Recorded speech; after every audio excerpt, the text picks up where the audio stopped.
ये सारी व्यवस्था समझना। तो एक दुख जाता है, तुम दूसरा बना लेते हो।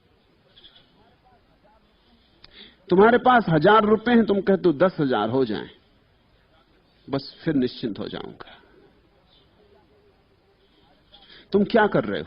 तुम्हारे पास 1000 रुपए हैं, 1000 रुपए का तुम सुख नहीं उठा रहे, तुम 9000 का दुख पैदा कर रहे हो। तुम कह रहे हो 10,000 हो जाएं, तुमने 9000 का दुख पैदा कर लिया, क्योंकि 10,000 हो जाएं और 10,000 है नहीं, है केवल 1000, तो 9000 नहीं है मेरे पास, ये दुख तुमने पैदा कर लिया।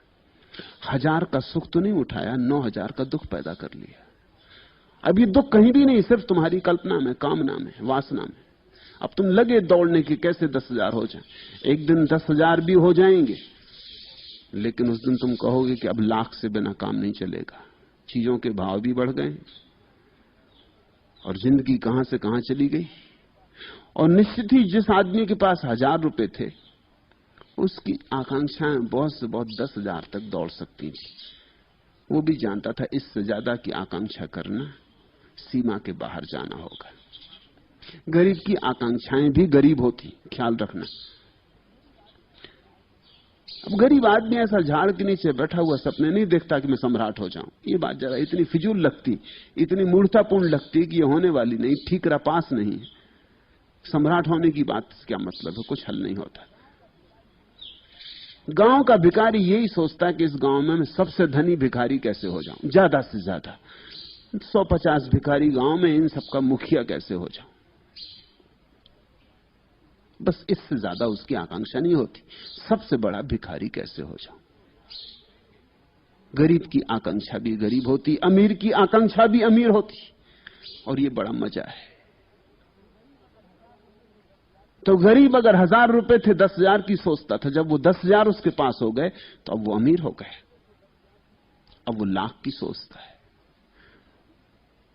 और 90,000 का दुख पैदा कर लेता है। इसलिए अमीर आदमी ज्यादा दुख में पड़ता चला जाता है, क्योंकि जैसे जैसे उसकी संपदा बढ़ती है वैसे वैसे वासना की हिम्मत बढ़ती है। वो सोचता है कि जब 10,000 कमा ली तो लाख क्यों नहीं कमा सकता, बल आ गया। वो कहता है कुछ करके दिखा देंगे, ऐसे ही नहीं चले जाएंगे। अब देखो 1000 थे, 10,000 कर लिए, 10 गुने कर लिए, तो 10 गुना करने की मेरी हिम्मत है। अब 10,000 हैं तो लाख हो सकते, क्योंकि 10 गुना मैं कर सकता हूं। मगर ये कहां रुकेगा? जब लाख हो जाएंगे तो 10 लाख की सोचने लगेगा।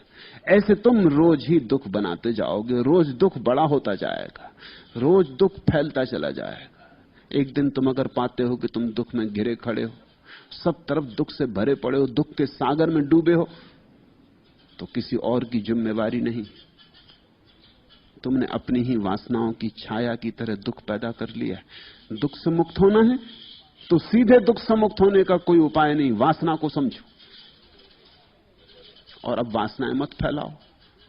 सुख का उपाय है जो है उसका आनंद लो, जो नहीं है उसकी चिंता ना करो। दुख का उपाय है जो है उसकी तो फिक्र ही मत लो, जो नहीं है उसकी चिंता करो।